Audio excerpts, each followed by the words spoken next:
তার ওয়াইফের এত বড় একটা মানে আমার এত বড় একটা লাইফে ক্ষতি হয়ে গেছে। আমি ইন ফিউচার জানি না আমার বাচ্চা হবে কিনা। আমি ওর নামে আমি কেস করেছি, কেস কোর্টে চলতেছে। ফেস করে না বলতে চোরের মতো আসে, চোরের মতো যায়। আমার টাকাগুলো দিয়ে দেখ, এবং সে আমার সাথে যা করছে সেটা শাস্তি হোক তার। আমার কি এটাই অপরাধ ছিল যে আমি একটা বেকার ছেলের হাত ধরছি, আমার বাবার সবকিছু দিয়ে দিছি? তখন ওই আইটিতে ঢোকার পর নট অনলি ওই মেয়ের সাথে, অনেক মেয়ের সাথে কথা বলতো, অনেক মেয়ে। আমি অবাক হয়ে গেছি, এটা আমি কাকে দেখতেছি। পরে সে আমার বাসায় আসছে, সেদিনই সে আমাকে ফার্স্ট কনফারেন্স করে যে সে আমার সাথে হ্যাপি না, সে আমার সাথে থাকতে চায় না। তাহলে আমার এই 7টা বছর সে খায়া গেছে। বলকে আমার লাইফে কেউ নেই, আমি কোনো মেয়ে মানুষ পছন্দ করি না। সে বলছে আমি আমার ওয়াইফকে সুখে রাখতে পারি না, আমার লাইফে আবার কোন মেয়ে থাকবে?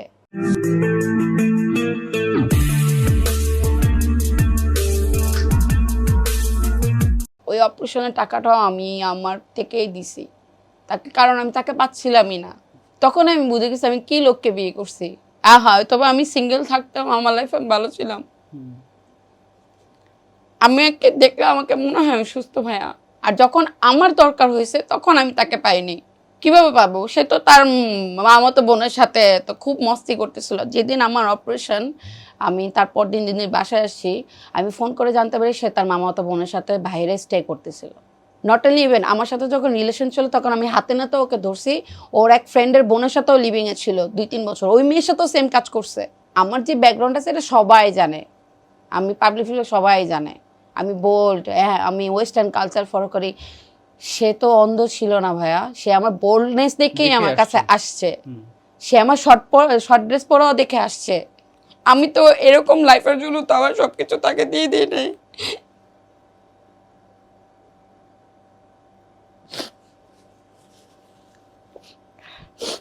যে আমাদের মতন মেয়েটা, আপনি যে সানায়ের কথা হলো, সানায় এখন তার স্বামীকে নিয়ে সংসার করতেছে না, ওই লোকও তো তার সাথে মিউচুয়ালি ভাবে এখন আছে। সে আমাকে অপারেশনের টাইমে সে আমাকে ফালাই দিয়ে চলে গেছে। সে তার কোন বিবেকের মানুষ? সে তার ওয়াইফের এত বড় একটা মানে আমার এত বড় একটা লাইফে ক্ষতি হয়ে গেছে। আমি ইন ফিউচার জানি না আমার বাচ্চা হবে কিনা, আমি বিয়ে হবে কিনা আমি জানি না। আপনার মনে হয় বিয়ে ওয়ার্ডটাই এখন আমার কাছে স্ক্যারি লাগে, রিলেশনটা আমার কাছে স্ক্যারি লাগে, ছেলে মানুষ আমার কাছে এখন স্ক্যারি লাগে। আপনি আমার লাইফটা আমাকে এখন বর্তমানে দেখেন, আমার খুব শখ আমি এভাবে চলতেছি, কারণ আমার মন থেকে আসে না। সো বাট এখন তাহলে মানে কি অবস্থায় আছো? ওর নামে আমি কেস করেছি, কেস কোর্টে চলতেছে এখন। মাঝখানে তো কোর্টের অবস্থা অনেক খারাপ ও ছিল। আসে নাই, ও অফিস করে নাই? ফেস করে না বলতে চোরের মতো আসে, চোরের মতো যায়। আচ্ছা, ওকে, মানে কোর্টে আসে তাইলে? হ্যাঁ কোর্টে আমার সাথে আসে, কথা হয় নাই? আমার সাথে কথা বলবো না। আচ্ছা, সেটেল করতে চায় না? না ওকে, সমস্যা নাই। কি বলে ওখানে, সে কি বলতে চায়? আমার সাথে তো কথা হয় না তো, কারণ কোর্টে তো তোমার সামনে কথা বলে না? না কোর্টে মানে তোমাদের হয়নি এখন? না আমাদের আচ্ছা, এখনো আচ্ছা, হয়নি, date কারণ ভাইয়া মাঝখানে তো আপনি নিশ্চয়ই জানছেন ইলেকশনের কারণে বা কারণে কোর্ট অনেক অগোছালো ছিল, অনেক স্টিল নাও এখনো কোর্ট বসে না। তো এভাবেই হচ্ছে আপনার প্রসেসিং এ চলতেছে, কারণ আইনের জিনিসটা এত ইজি না যে দ্রুতই সবকিছু হয়ে যাবে। আমি জানি না আমার কতদিন স্ট্রাগল করতে হবে, বাট আমার বিশ্বাস যে আমি এই সাইড থেকে আমি কোনো না কোনো দিন ভালো একটা রেজাল্ট পাবো। কারণ আমার যা গেছে, হ্যাঁ আমি যতদিন আল্লাহ আমার সহি সালামত রাখছে ততদিন আমি আমার নিজের জিনিস আমি ইনকাম করে কি চলবো। কি চাচ্ছ তুমি? আমার টাকাগুলো দিয়ে দেখ, ওকে, এবং সে আমার সাথে যা করছে সেটা শাস্তি হোক তার।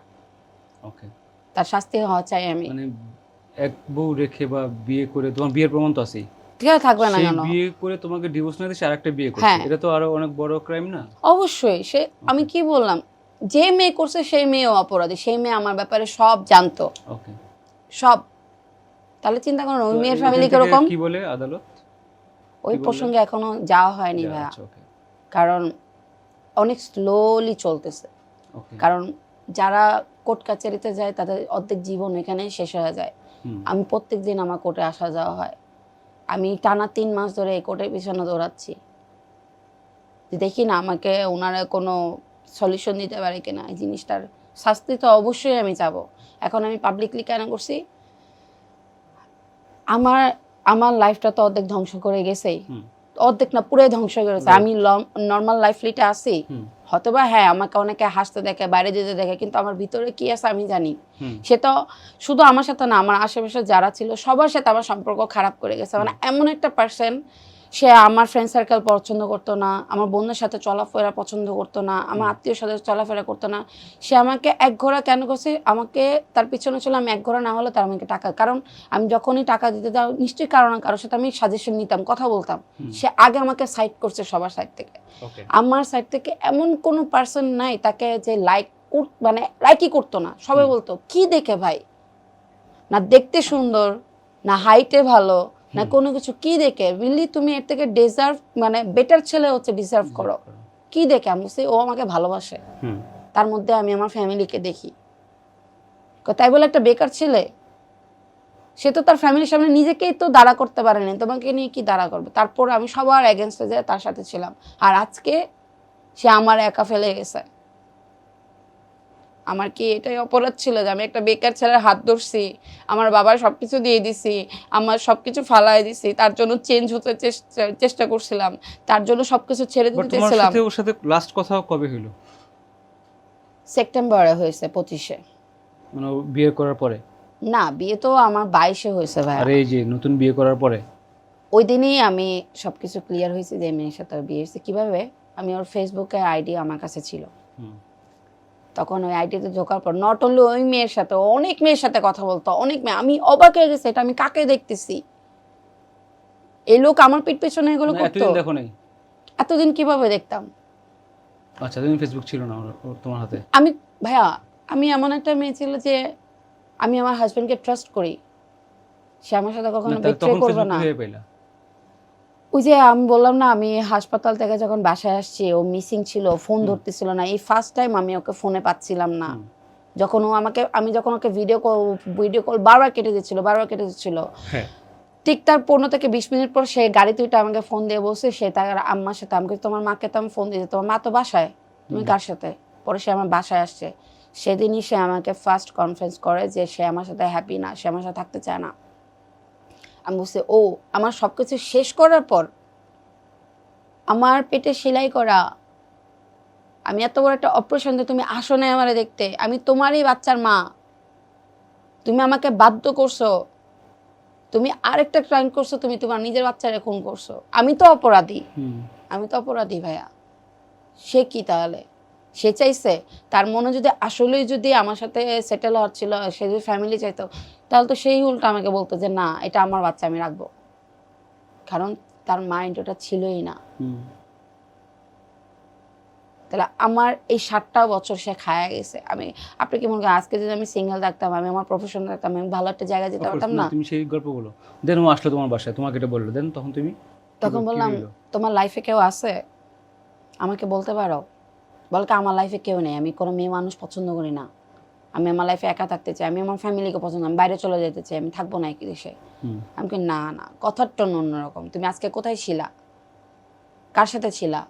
আমি যেদিন জানতে পারবো, আমি সবকিছু হয়তো মেনে নিতে পারবো, কিন্তু প্রতারণা মেনে নিতে পারবো না, কারণ তোমাকে আমি সবকিছু স্পেস দিছি।